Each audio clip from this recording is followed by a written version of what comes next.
Masih sadar? Alhamdulillah. Kebagian snack enggak?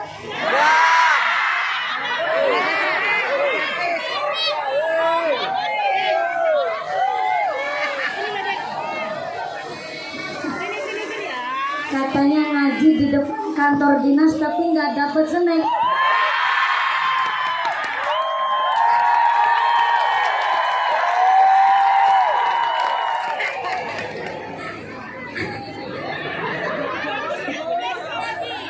Saya tarik kesimpulan dari hadis Nabi, laisal ghina an kasratil ardi walakinal ghina ghinan nafsi. Yang disebut sugih, yang disebut kaya menurut Kanjeng Nabi bukan dari kaya pangkatnya, bukan dari sugih harta bendanya, tapi sugih menurut Kanjeng Nabi adalah orang yang paling ayem hatinya, orang yang paling tentram hidupnya. Warga Rokan Hulu adalah orang yang sugih ketimbang pejabatnya.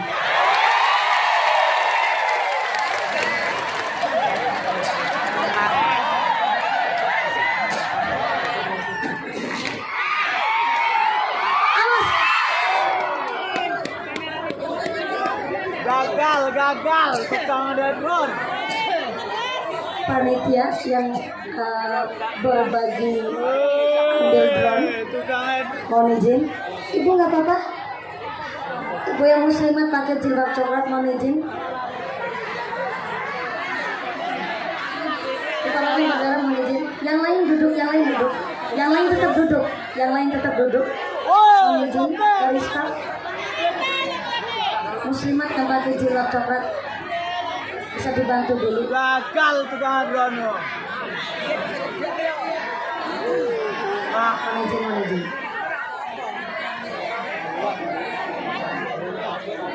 Saya harap yang lain duduk. Sudah ada yang menangani. Boleh copet, mana ke puskesmas? Oh. Enggak, kepalanya enggak berdarah. Yang ngomong berdarah tadi siapa? Bikin kaget. Dalam. Ibu mohon izin, ibu muslimah yang kena musibah kena drone. Saya harap ibu kerso ikut ke belakang dulu, sarang dari staf supaya nggak mengganggu yang lain. Ibu juga bisa dapat pertolongan pertama ibu. Tim kesehatan ada tuh. Iya, dicek dulu supaya aman. Ya.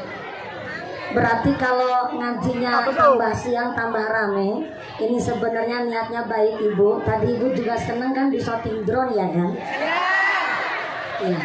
Segala sesuatu bisa terjadi. Jadi kita harap yang pertama mari kita saling menjaga kewaspadaan diri masing-masing. Menjaga keselamatan jiwa adalah satu kewajiban setiap individu. Monggo dari staf dan beberapa tenaga dari para ajudan Kabupaten Rokan Hulu, mari saya tingkatkan kedisiplinan dan kewaspadaan. Ini karena ternyata tendanya udah kayak tumpeng ibu. Drone-nya tadi kayaknya kurang waspada. Ya. Ibu muslimat mohon izin. Ibu mau ya dibawa ke belakang sebentar supaya dicek dulu. Iya. Iya, ayo ibu yang lain boleh nemenin satu aja. Mari ibu, ayo dibantu sama temennya. Ya, dibantu. Iya pak, mau ke belakang. Ya, mau ke belakang. Mohon izin ibu muslimah dibantu temennya untuk saling menjaga. Oh iya. Ibu muslimah bilang saya masih muda dan saya sehat, nggak usah ditanduk katanya. Katanya kalau ditanduk ingatnya keranda terus saya. Iya. Ibu mohon izin ditemenin satu orang ya temannya. Ayo ibu ditemenin salah satu orang ya temannya supaya mau belakang. Kami harap ibu nggak terjadi satu luka yang parah. Tetap ibu dalam keadaan sehat walafiat. Saya mewakili dari keluarga besar pihak Kabupaten Rokan Hulu. Mohon izin, mohon maaf sekali karena saking semangatnya panitia ingin mengabadikan momen yang begitu luar biasa pengajian hari ini. Mohon izin ibu muslimat dan saya tetap apresiasi kepada seluruh kepanitiaan. Saya minta tepuk tangan dulu dong buat kepanitiaan kita dari keluarga besar Kabupaten Rokan Hulu. Mudah-mudahan pengajian hari ini dari awal sampai akhir selalu membawa manfaat, maslahah, barokah dan tidak terjadi halangan satu apa. Amin Allahumma. Makin siang makin panas, berarti ngajinya nggak usah lama-lama ya Bu. 15 menit udah tuh. Ya udah milih. Ngajinya mau sebentar apa lama? Sekedap napa dangu? Ini orang mana ini? Orang Cilacap. Tahu juga bahasa dangu ini. Ngajinya mau sing sedelo apa sing suwe? Kayaknya orang asli Riau pun asli Melayu jadi paham bahasa Jawa di sini. Mau ngaji yang suwe? Ukuran lama di Rokan Hulu itu sampai berapa jam? Berapa jam? 5 jam. Bentar, saya nengok jam. Ini jam 10. Berarti nanti turun jam berapa? Jam 2 sore. Ngajinya 4 jam. Mengundang apa ngontrak Bu ya Allah. Ngaji sampai 4 jam. Mau izin ya Pak Wabuk. Di Rokan Hulu ada mau balik ceramah sampai 4 jam ada. Senyumnya Pak Wabuk mencurigakan. Kalau jawabnya ada, ketara ngapusi bohongin saya. Kalau jawabnya nggak ada, khawatir besok nggak bisa nyalon bupati. Mohon izin ya Pak Wabuk. Jadi saya tanya manjenengan, Bu, ada di Rokan Hulu pengajian sampai 4 jam ada? Ada? Kiai mana tuh? Siapa? Nyong. Ngaji sampai 4 jam. Mudah-mudahan membawa manfaat, masalah dan barokah bagi seluruh keluarga besar Rokan Hulu. Amin Allahumma. Innal insana khuliqa halu'a. Manusia ini memang tercipta adalah makhluk yang sukanya ngeluh. Dikasih panas ngeluh, dikasih hujan juga ngeluh. Giliran dikasih hujan bareng sama panas katanya hujan ketek nilo. Sembarangan banget manusia. Padahal hujan panas adalah nikmat dari Gusti yang sambil kipasan bleweran keringete sampai blobor celake. Mudah-mudahan jadi ikut blobor dosane. Mengucur keringat hari ini buat ngelong dosa-dosa kita semua. Yang kepanasan pun seluruh penyakitnya diangkat oleh Gusti Allah. Amin Allahumma. Gusti Allah ngendikaaken 1 tahun ada 12 bulan. Tapi di antara 12 bulan ada 4 bulan yang istimewa. Yang 3 bergandengan, yang 1 agak misah sendirian. Itu yang misah sendirian bukan karena nggak circle Bu, bukan karena nggak diajakin. Emang itu udah dari dawuhnya Gusti Allah. 1 tahun ada 12 bulan, tapi di antara 12 bulan ada 4 bulan yang istimewa. Yang 3 bergandengan, yang 1 agak misah sendirian. Yang 3 bergandengan, pertama bulan Zulqaidah, yang kedua bulan Zulhijjah, yang ketiga bulan Muharram. Itu 3 bulan istimewa yang gandengan. Yang 1 agak misah piambakan, yaitu bulan istimewa yang nomor 4, yaitu bulan Rajab. Ramadan. Nangarep dewek, banter, salah. Bentar, ibu-ibu pejabat non sewu, kalau di Kabupaten Rokan Hulu ngucap rojab itu Rajab apa Rejeb? Rajab. Gimana? Rajab. Oh, nyebutnya Rajab. Pantesan saya ngomong rok, jawabannya madun. Rajab baru. Kalau Ramadan namanya Sayyidus Syuhur, bulan rajanya bulan. Tapi 4 bulan yang istimewa, pertama bulan Dzulqaidah, yang kedua bulan Dzulhijjah, yang ketiga bulan Muharram, yang keempatnya bulan Rajab, Ramadan. Isra wal Mi'raj adalah ulang tahunnya sholat. Halo. Halo. Isra wal Mi'raj adalah ulang tahunnya sholat. Kalau sholat di ulang tahun ini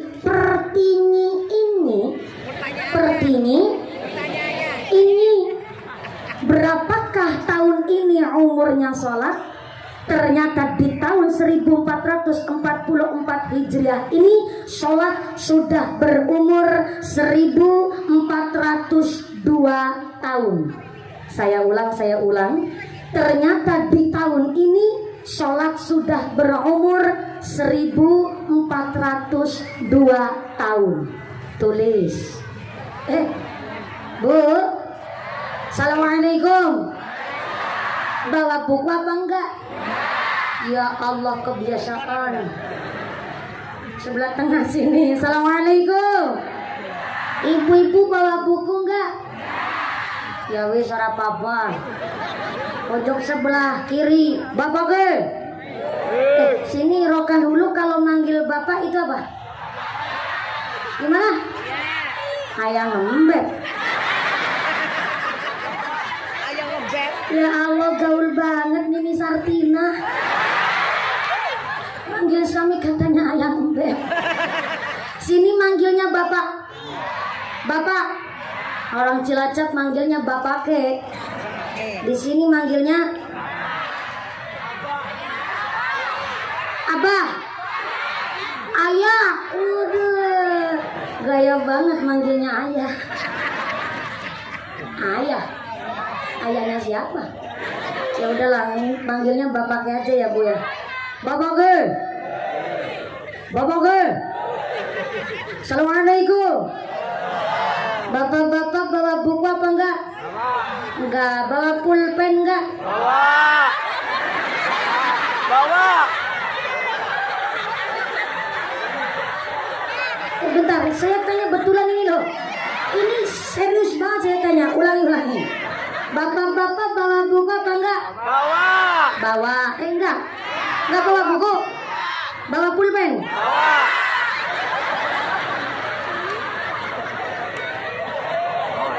Enggak bawa buku tapi bawa pulpen. Mana pulpennya? Gimana? Kejagongan. Pulpen kejagongan. Waduh, kalau begini pikiran saya nggak nyandak nih. Ya udah, yang nggak bawa buku pulpen nggak masalah. Saya nggak ada niatan ngulang ataupun ceramah. Tapi niat saya adalah mari belajar sesarengan, saling ingat mengingatkan. Setuju? Sepakat? Shallu ala Nabi Muhammad. Tadi sampai mana ya?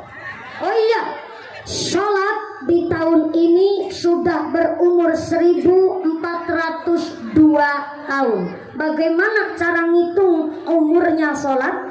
Kanjeng Nabi Muhammad Sallallahu Alaihi Wasallam diperjalankan oleh Gusti Allah melaksanakan Isra dari Masjidil Haram Mekah menuju ke Masjidil Aqsa Palestina, dan melaksanakan Mi'raj dari Masjidil Aqsa Palestina menuju ke Sidratil Muntaha, tercatat pada tahun 621 Masehi. Lah sekarang tahun 2023 Masehi dikurangi 621 Masehi, maka sama dengan 1402 tahun. Itulah umurnya sholat. Kalau di tahun ini sholat berumur 1402 tahun, artinya sholat sudah berumur tua. Tapi pertanyaannya, kenapa kok malah yang berumur tua kadang nggak sholat? Ada di Rokan Hulu orang udah tua tapi nggak sholat? Ada? Ada? Banyak? Berangkat orangnya, berangkat. Maaf nun sewu punten Pak. Bapaknya sholat Gusti Allah nggak untung, ibu nggak sholat pun Gusti Allah nggak rugi. Tapi sholat itu bukan masalah untung ruginya Gusti Allah, tapi sholat itu karena memang manusianya yang butuh sama Gusti, butuh Gusti. Kita ini hidup butuh Gusti Allah.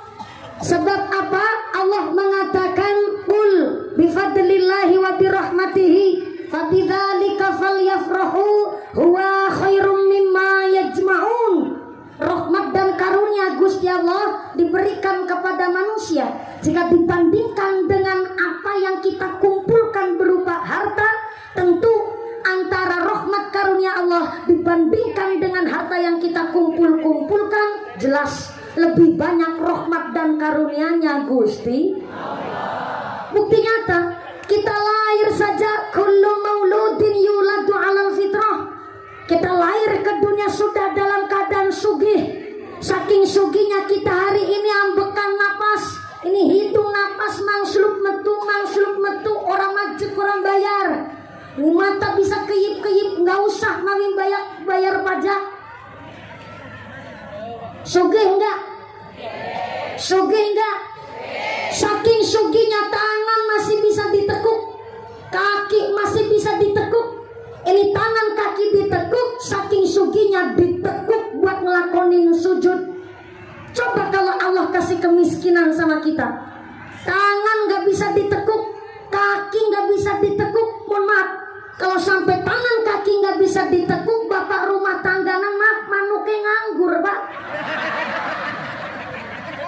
Maaf, ini bukan cerita vulgar. Ini namanya at-tafakkaru sa'atan khairu min alfi rakaatin. Orang mau mumet mikir sesaat lebih baik ketimbang salat sunnah 1000 rakaat. Mari saya ajak mumet bareng-bareng. Ada hewan namanya tungau. Bahasa Cilacap nyebute tengu. Ibu tahu tengu nggak? Tahu tengu nggak? Yang belum tahu saya kasih tahu nih. Tengu itu sedulure kami tetep adine kemerki ponakannya merutu.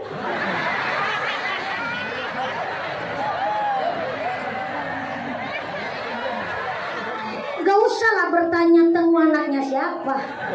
Tengu anaknya tengu. Tengu tungau, hewan sebegitu kecil. Cilacap ngerti tengu, Rokan Hulu pun ngerti tengu. Berarti tengu mana bu? Kalau tengunya beranak pinak berarti tengunya meteng. Kalau tengunya meteng berarti ada tengu lanang, ada tengu wadon. Kalau ada tengu lanang, ada tengu wadon, mungkin ada tengu gelam selingkuh juga. Gak habis saya pikir. Tengu hidupnya di ketiak, tengu hidupnya di kelek, laku napas. Kalau tengunya napas dia punya tenaga. Kalau tengunya punya tenaga berarti tengunya makan. Kalau tengu makan berarti tengu punya rezeki. Kalau tengu punya rezeki berarti sampai tungau nggak kelewatan dapat rahmatnya Gusti Allah. Manusia ini bentuknya paling sempurna bahkan dibandingkan dengan makhluk yang lain. Lah kok ada manusia nggak mau sholat berarti kalah sama. Pinter banget jenengan. Maka mohon izin maaf, wong pinter sama wong cerdas itu beda. Halo. Pinter sama cerdas itu beda. Pinter itu karena dilatih, pinter karena belajar. Orang pinter itu karena dibentuk. Tapi kalau cerdas itu sebab keadaan. Cerdas itu karena kondisional rahmatnya Allah. Wong pinter karena dibentuk, cerdas karena keadaan. Orang kalau masih hidup itu baru bisa mikir pinter. Tapi kalau udah mati barulah mikir cerdas. Saya ulang. Orang kalau masih hidup baru bisa mikir pinter. Tapi kalau udah mati baru bisa mikir cerdas. Gak percaya nih saya buktiin. Saya mau tanya sama orang yang masih hidup. Sebelah kiri. Assalamualaikum. Halo. Masih napas? Alhamdulillah. Saya mau tanya dan saya mohon bantuan. Ini bantuannya, mari kita berpikir tapi secara logika nalar anak SD saja. Saya mau tanya dan mohon izin dibantu Bu. Maaf saya bertanya, Antara ban bekas sama emas sekarung, lebih mahal ban bekas apa emas sekarung? Emas sekarung. Terima kasih, itu jawabannya wong pinter. Jelas dong, anak SD aja bisa mikir. Ban bekas sama emas sekarung tentu lebih mahal emas sekarung. Tapi ada orang gak bisa berenang, gak bisa ngelangi kecemplung kolam. Gelagapan dia mau ketilam, disuruh milih antara ban bekas sama emas sekarung. Kira-kira lebih milih emas sekarung apa ban bekas? Nah, itu jawabannya wong cerdas. Orang kalau masih hidup baru bisa mikir pinter. Gak cuman pinter, licik malah. Liciknya orang masih hidup, kepinginnya ban bekasnya kecandak, emas sekarungnya digondol. Itu liciknya orang masih hidup. Gak cuman pinter, licik malah. Tapi ketika setelah namanya mati, baru bisa mikir cerdas. Kalau napas udah sampai tenggorokan, kalau napas udah sampai kerongkongan, barulah kita bisa mikir cerdas. Ternyata antara sholat sama harta, masih lebih penting sholatnya ketimbang hartanya. Antara plesir sama ngaji, lebih penting ngajinya ketimbang healing-healingnya. Baru bisa mikir cerdas begitu setelah nyicipin setelah mati baru bisa mikir gitu. Ibu-ibu yang di bawah tiang bendera sambil ngebakti. Oh, jadi sekarang orang yang pada lagi ngeletak di kuburan itu lagi mikir cerdas.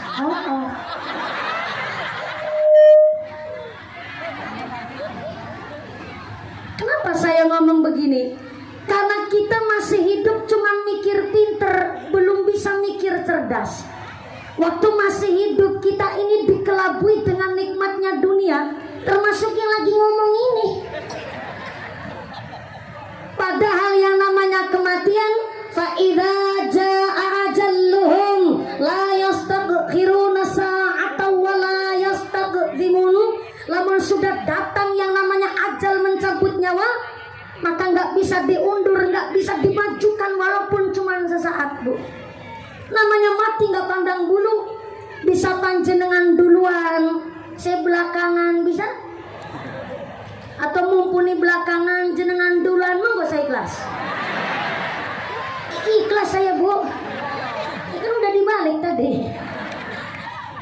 Namanya mati datangnya tidak disangka-sangka dan tidak terduga. Bahkan yang namanya mati, sertifikat renang ora kanggo. Halo? Halo? Sertifikat renang ora kanggo. Putranya Pak Gubernur Jawa Barat, putranya Pak Ridwan Kamil, almarhum Emeril, punya sertifikat renang. Artinya kalau sudah punya sertifikat renang, tidak cuma bisa berenang tapi mampu berenang. Kalau mampu berenang, dia bisa ngontrol dirinya sendiri. Bahkan kalau ada orang yang ketilam, dia tahu SOP cara nolongnya karena punya sertifikat renang. Tapi namanya ajal, sertifikat renang ora kanggo. Nyatanya putranya Pak Gubernur Jawa Barat sedo dengan keadaan syahid akhirat dengan cara tenggelam. Sertifikat renang ora kanggo, apalagi panjenengan cuma sertifikat vaksin.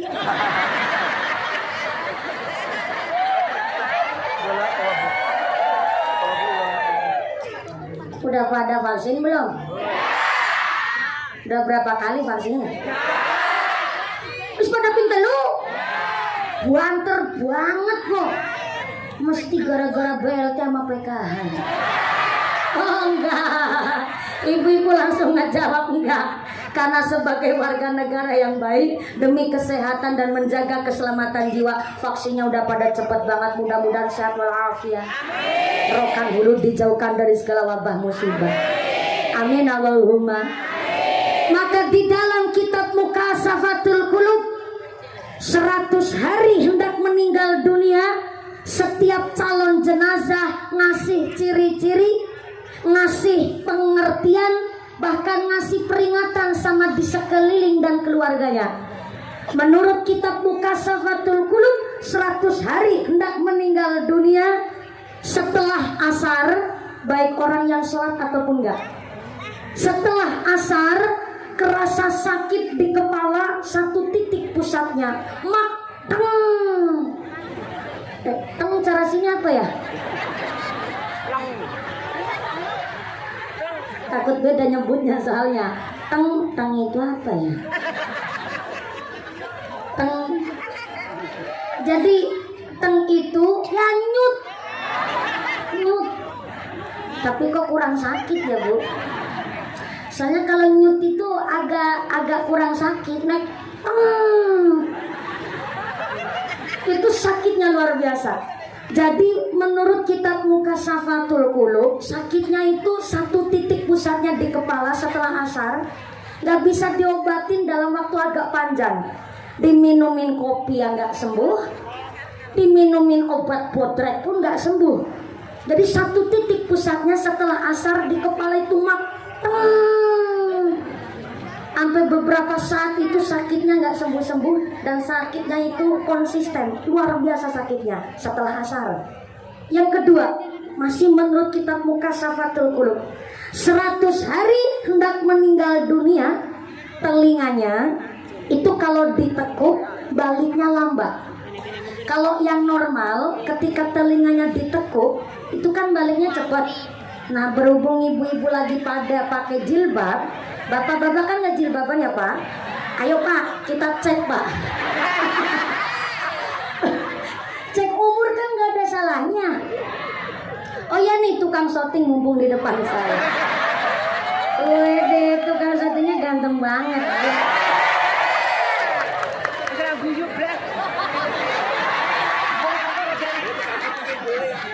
Ya takutnya udah ada pawangnya Bu. Ya maaf ya Mas, jangan masalah Pak Wakil Bupati aja. Yang jelas sudah ada pawangnya. Kalau belum ada pawangnya takutnya nyetrum. Mohon izin ya Pak Wagub. Pak Wagub kan nggak pakai jilbab ya Pak Wagub. Mohon maaf, ini mumpung lagi nunggu Pak Bupati, saya mohon bantuan Pak Wagub. Di dalam kitab Mukashafatul Qulub, 100 hari mau meninggal dunia, telinganya kalau ditekuk baliknya lambat. Nah ini Pak Wabu, saya mohon bantuan Pak Wabu. Tapi saya nggak enak Bu, takut nanti nggak ada amplopnya malah repot. Ya udahlah Pak Kapolres saja. Yang hari ini bintangnya 2, besok bintangnya 3 Bapak. Alhamdulillah, apalagi bintang di langit Pak. Masih banyak bintang di langit. Mari kita menggapai bintang bersama Pak Kapolres. Oh, ada Ibu Kapolres, mohon izin. Ibu Bayangkari, mohon izin ya Pak Kapolres. Sebenarnya saya cita-cita dulu kepingin jadi Bayangkari. Saking kepinginnya jadi Bayangkari Bu Kapolres, saya itu udah hafal Tribrata, bukan, ya benar, Tribrata udah saya hafalin. Mohon izin Pak Kapolres, saya ngapalin Tribrata. Kami polisi Indonesia, 1, berbakti kepada nusa dan bangsa dengan penuh ketakwaan terhadap Tuhan yang Maha Esa. 2, menjunjung tinggi kebenaran, keadilan, dan kemanusiaan dalam menegakkan hukum negara kesatuan Republik Indonesia yang berdasarkan Pancasila dan Undang-Undang Dasar 1945. 3, kepinginan lanjutannya Pak Kapolres, undang saya di markas Anda. Sambil promosi. Segerahu alan wasalam bihudurikum Bapak Bupati Kabupaten Rokan Hulu, Bapak Haji Sukiman beserta Ketua Tim Penggerak PKK Kabupaten Rokan Hulu. Baca sholawat dulu. Shollu ala Nabi Muhammad. Ya Nabi, ala Nabi Muhammad. Alan wasalam bihudurikum Bapak Haji Sukiman selaku Bupati Kabupaten Rokan Hulu, Ibu Ketua Tim Penggerak PKK Kabupaten Rokan Hulu, silahkan duduk sekretaris. Untuk saya lanjut, ini perjanjian tadi sampai jam 2 sore Pak.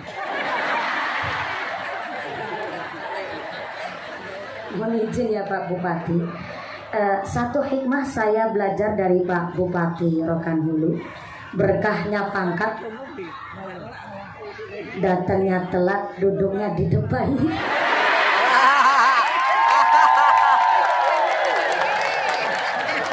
Mohon maaf ya Pak Bupati.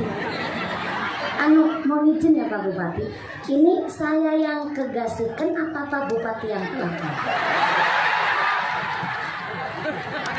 Maaf ya Pak Bupati, Ibu mohon izin. Satu kehormatan bagi saya pribadi, alhamdulillah berawal dari kita ngaji bersama Bapak Bupati Rokan Hulu beserta Ibu Ketua Tim Penggerak PKK Rokan Hulu di Desa Sialang Rindang, Kecamatan Tambusai, Kabupaten Rokan Hulu Januari kemarin. Alhamdulillah ternyata minum jamunya jamu temu. Memang jamu temu rasanya nggak legi. Awal Januari kita sudah bertemu, tapi sekarang Pak Bupati kepingin ketemu lagi. Mohon izin ya Pak Bupati. Beliau yuswanya sudah sepuh, tapi ternyata semangatnya melebihi saya yang masih muda. Dan satu kehormatan, saya bocah, saya anak kecil, tapi saya tidak dianggap anak kecil. Jangan saya anggap anak kecil, Paman.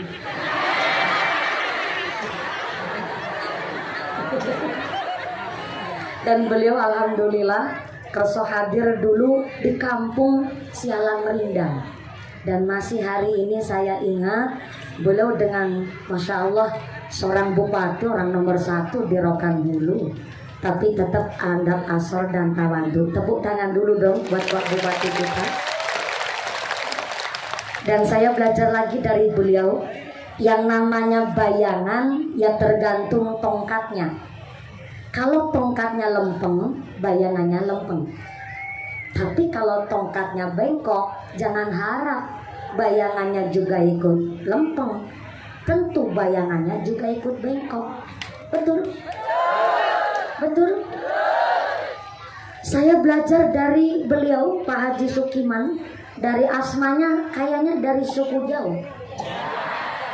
Tapi beliau sudah punya jiwa orang Riau, orang Melayu. Karena dulu pas ketemu saya lihat di foto beliau tadi, saya mohon izin Pak, saya tadi makan sarapan pagi bersama Wabuk dan Forkompinda Kabupaten Rokan Hulu. Saya melihat ada Pak Haji Sukiman beserta Ibu memakai baju adat kebanggaan Melayu, pakai baju adat Melayu yang pakai apa itu namanya? Tanja. Tanja. Tajak. Tanja. Oh. Tajak. Pakai tajak, udah pakai celana terus digubat sarung. Ternyata saya belajar lagi, beliau kepanggil sama Bapak Haji Sukiman di Tambusai. Beliau menceritakan bahwa beda orang Jawa, beda orang Melayu, tapi ada satu persamaan. Orang Jawa pakai keris, orang Melayu pun pakai keris. Cuma beda di posisinya. Orang Jawa kerisnya di belakang.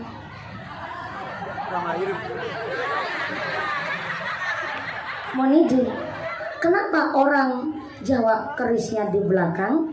Mohon izin, orang Jawa mengutamakan musyawarah. Kalau ada satu perkara masih bisa dimusyawarahkan, mari pakai adab yang baik, makanya kerisnya di belakang. Tapi sekali nggak bisa diajak musyawarah dengan baik-baik, barulah ketika orang Jawa ambil keris dari belakang, dihunuskan ke depan, perang kita. Tapi orang Melayu kenapa kerisnya di depan? Orang Riau kenapa kerisnya di depan? Karena orang Melayu punya prinsip harga diri nomor 1. Kalau kerisnya di depan berarti nggak asal sembarangan nunduk. Orang Melayu sekali nunduk hanya ketika lagi sujud, sujudnya tunduk kepada Allah Subhanahu wa Ta'ala. Orang Melayu.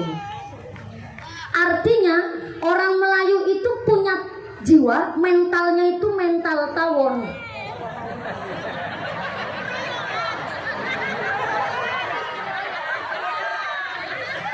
Loh, tawon bukan sembarang tawon. Tawon adalah hewan yang dikasih ilham oleh Allah, sampai dibuat surat oleh Allah, An-Nahl, wa auha rabbuka ilan nahli. Ternyata tawon adalah diberikan ilham oleh Gusti Allah, karena tawon punya jiwa, harga diri nomor siji, harga diri nomor satu. Allah kasih amanah tawon senjata namanya sengat binti entuk, you know.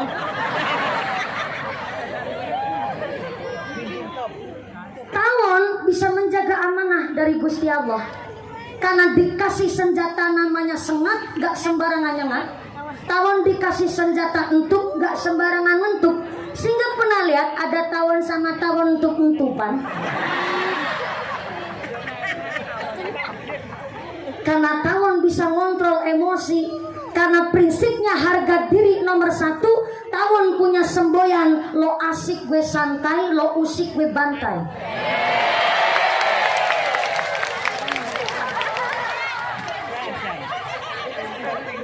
Mental orang lain begitu.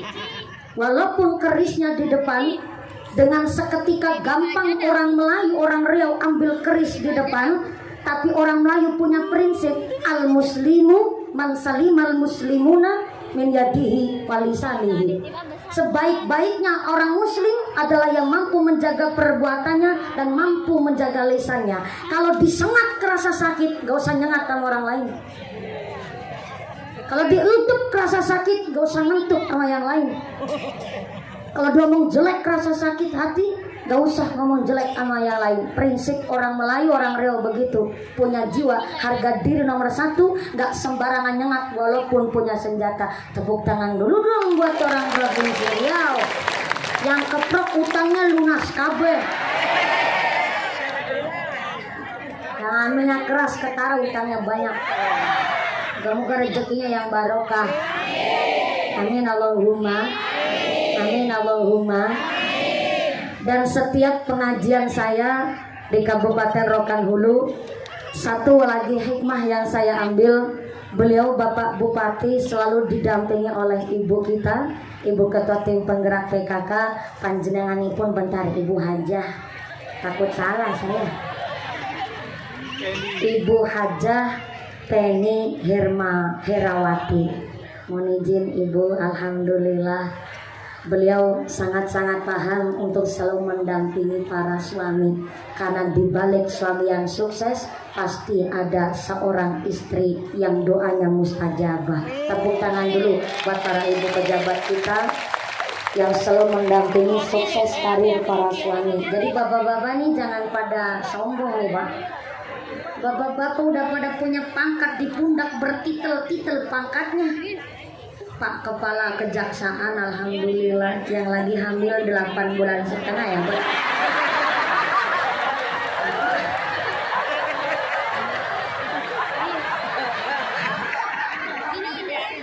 Bapak-bapak, kalau pejabatnya subur, tandanya masyarakatnya makmur.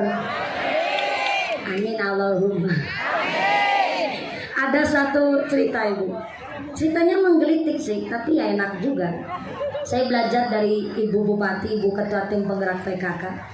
Ada sayembara berhadiah duit 1 miliar rupiah guys. Banyak apa banyak? Banyak nopo kata nopo ake. Melayu campur Jawa begini adanya. 1 miliar rupiah bisa didapat dengan cara ikut sayembara nyemplung kolam. Kolam bukan sembarang kolam, kolamnya isi buaya. Yang nyemplung ke kolam isi buaya selamat dan tidak dicatek buaya babar blas, maka dialah sang pemenang dan berhak mendapatkan duit 1 miliar rupiah.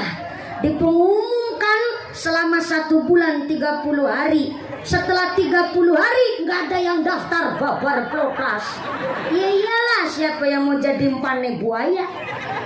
Pas hari H, panitia sudah persiapan, lombanya akan dimulai, tetap nggak ada yang ngedaftar. Tapi warga pada kumpul kabeh tuh di pinggir kolam, bukan mau nyemplung tapi mau nonton. Siapa yang mau jadi empane buaya? Setelah nonton sampai siang jam 10:15, tetap nggak ada yang daftar. Akhirnya sampai setengah 11 tetap nggak ada yang daftar. Akhirnya panitia menutup pengumuman dengan tanpa orang yang mau ikut jadi peserta. Akhirnya dihitung mundur, ditutup acaranya. 10, 9, 8. Tertiba ada yang langsung nyegur, mak jegur bapak-bapak sekitar usianya Pak Wakil Bupati.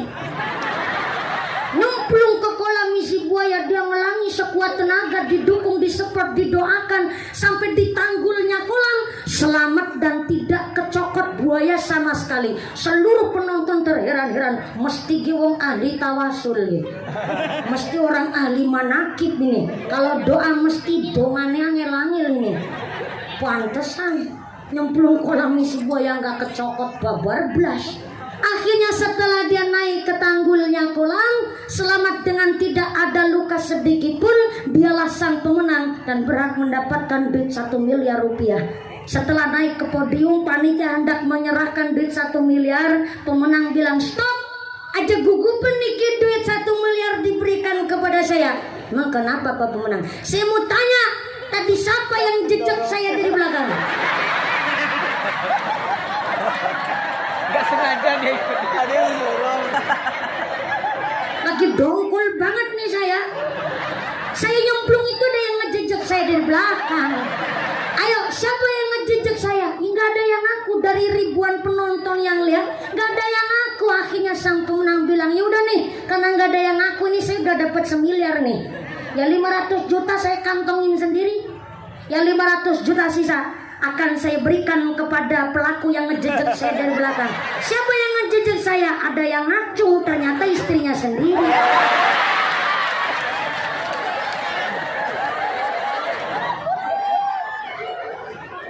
Di balik Bapak Haji Sukiman sukses jadi bupati, saya yakin ada doa istri yang mustajabah dan dijaga oleh Gusti Allah. Tepuk tangan dulu buat para ibu rumah tangga kita, luar biasa. Jadi Bu, resep sukses dari Pak Bupati Rokan Hulu, kalau suami sukses maka silakan jejak dari belakang. Maksudnya bukan dicemplungin kolam, didoakan. Namanya ibu rumah tangga harus senang tirakat, apalagi mendoakan karir suksesnya seorang suami. Maka menurut data sensus penduduk tahun 2022 bahwa ternyata Indonesia tercatat ada 274 juta jiwa. Wong kabeh orang anak sing dadi cempek. Dari 274 juta jiwa, ternyata 51%-nya adalah laki-laki dan 49%-nya adalah perempuan. Berarti di tahun ini justru penduduk Indonesia antara laki-laki dan perempuannya lebih banyak laki-lakinya ketimbang wong wadone. Oh ya, ya monggo ibu, alhamdulillah bu muslimat. Temannya yang tadi kena drone bu, ya mohon izin monggo silakan iklan ibu lewat beserta anak dan anduknya juga ibu, alhamdulillah. Enak banget ngaji. Ini ngajinya kayak lagi piknik tamasya ya bu ya. Alhamdulillah, makin hari makin siang makin panas, tambah nikmat Allahumma. Situ udah kepingin panas-panasan bareng jenengan bu. Tapi mohon maaf ya, baru kali ini ya ada pengajian, kiainya dijemur, baru ada ini. Yakin cuma di Rokan Hulu tok ini ngobrolnya. Sebelum saya lanjut, ini kan katanya ngajinya sampai jam 2 sore ya kan. Ini berhubung saya adalah orang yang saya orang bijaksana banget bu.